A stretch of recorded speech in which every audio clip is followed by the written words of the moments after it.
Hello jobbers, welcome back. This is another video. How you doing? All right, so today we're going to talk about the personal data in your CV. What is the personal data? This is the personal information that a recruiter or team lead can check and confirm that you are you. Of course, the most amazing way will be to see you in person, but of course, because they're checking on your paper, this is where they require certain things that we're going to talk about today. All right, so buckle up and enjoy it.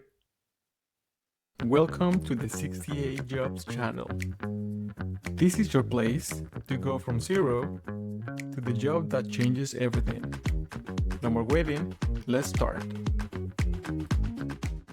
All right. So today we're going to talk about the personal data. All right, and why it's so important. Maybe in terms of why it's imperative that you nail it in the best way as possible.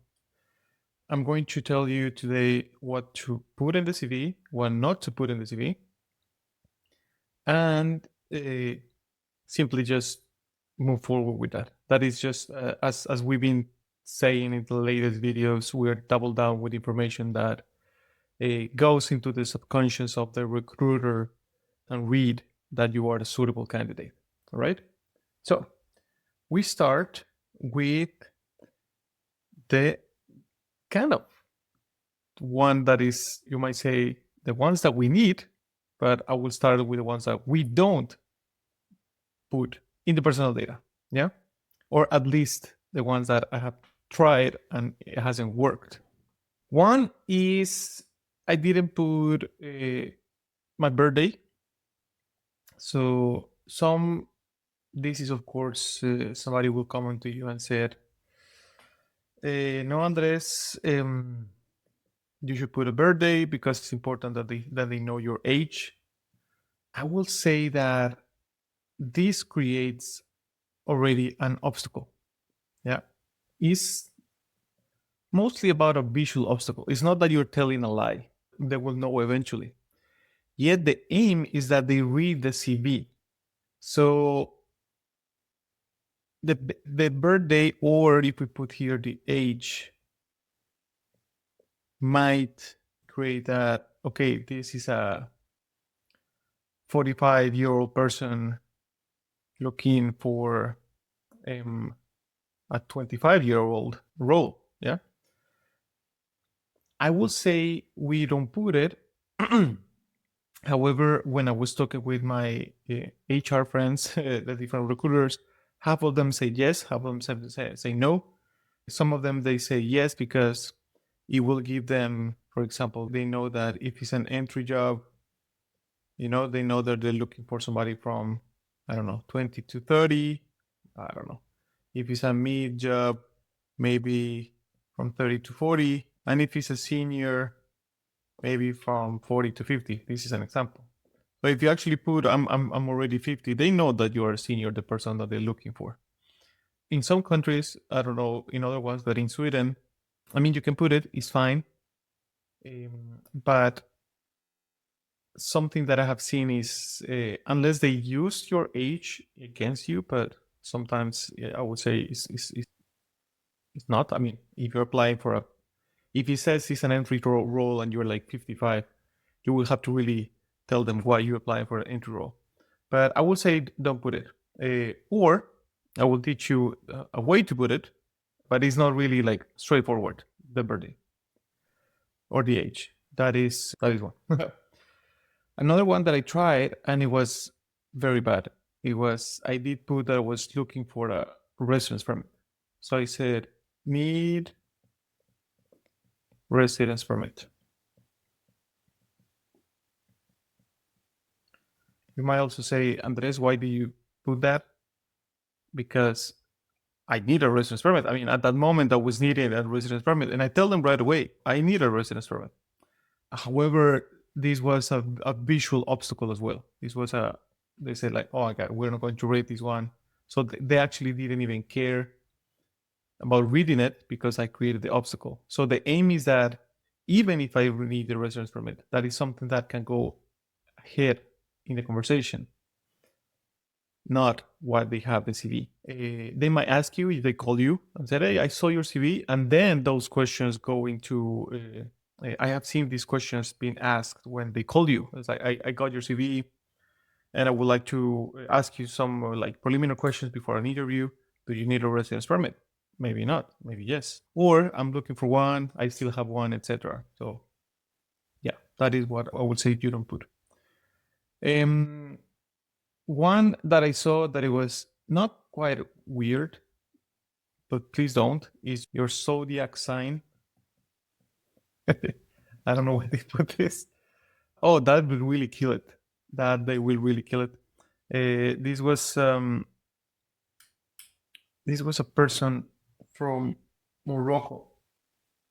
That I don't know why they put it, because zodiac, different cultures, anything.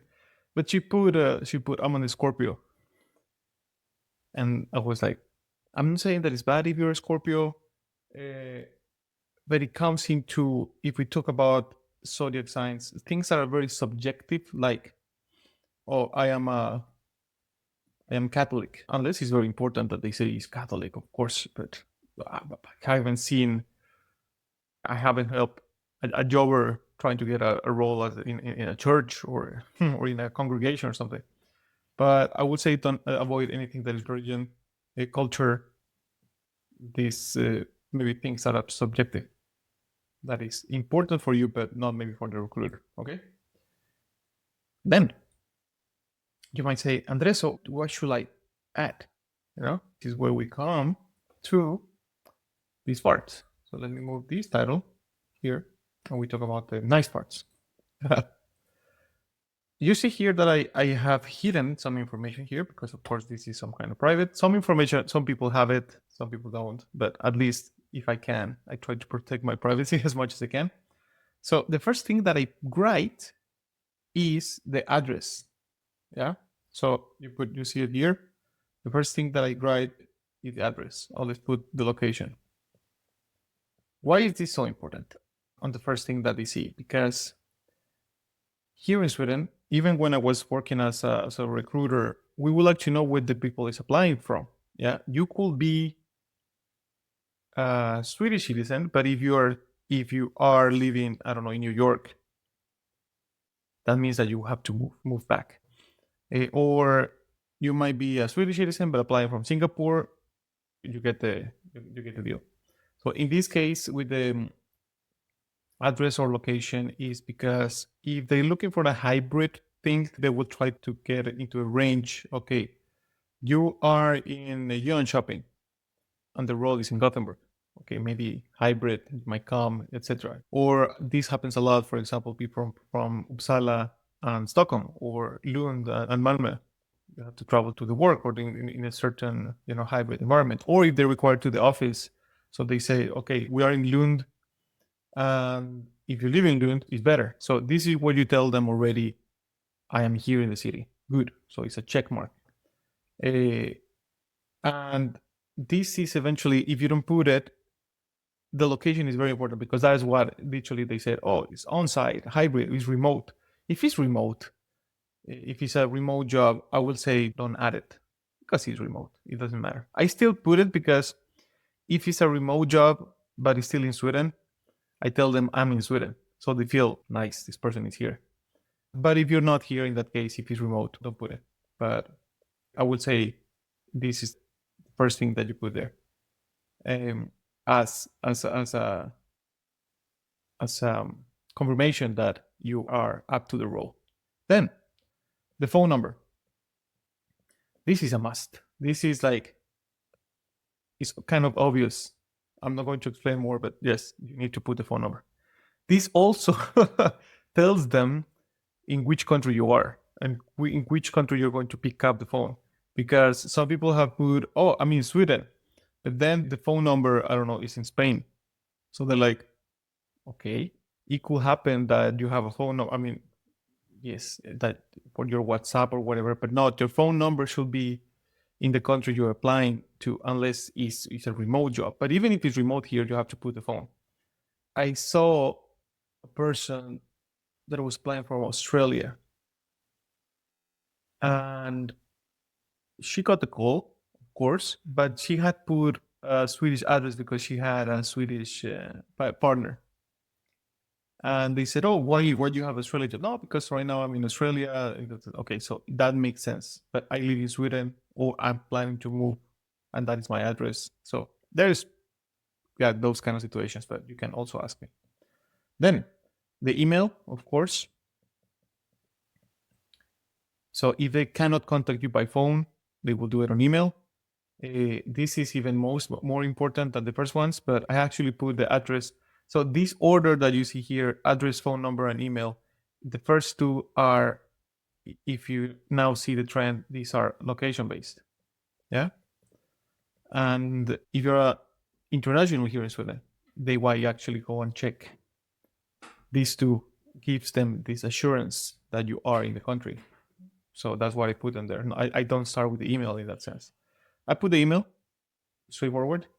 And this last one that I put here, before I did put permit Swedish citizen, because I give them the really freaking reassurance that I can work here and I have all the permits and everything. I did put my personal number. Yeah. So if you are in Sweden, or perhaps, I mean, if you're seeing this from Finland, Denmark, or Norway, you may have a personal number, your social security number.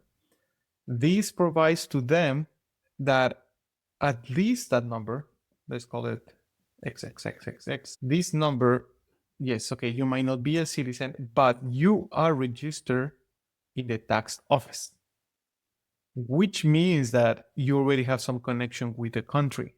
Yeah. Unless it's remote, don't put it.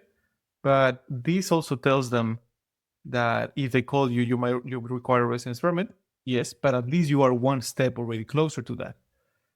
This is important because if you're applying to a Swedish job from, I don't know, from Pakistan, and of course you have this from Pakistan, you have the phone from Pakistan, and you don't have a personal number, in their head is, okay, maybe there might be in Pakistan, they have a phone in Pakistan, but they still have a personal number. So they still had some kind of relationship with Sweden before. So that's what I used to put. Now I just put the Swedish citizen. I say you put it because it really tells them, oh my God, this person. And sometimes when we were talking about the age, this gives them the age. Of course, if a Swedish recruiter is going to check on that, but yeah. But as I said, it's kind of triple reassurance in this area on what to put there. All right. So that's it. This is a very short on video on personal data. If you have any questions, put it in the comments. Come back to me on LinkedIn. It's very nice that you come back to me on LinkedIn. So go there. You can see what we have done. So for all of you who have done it, fantastic. And we continue with that. I love you guys. We continue. Enjoy life. I see you in the next one. Ciao. Bye bye.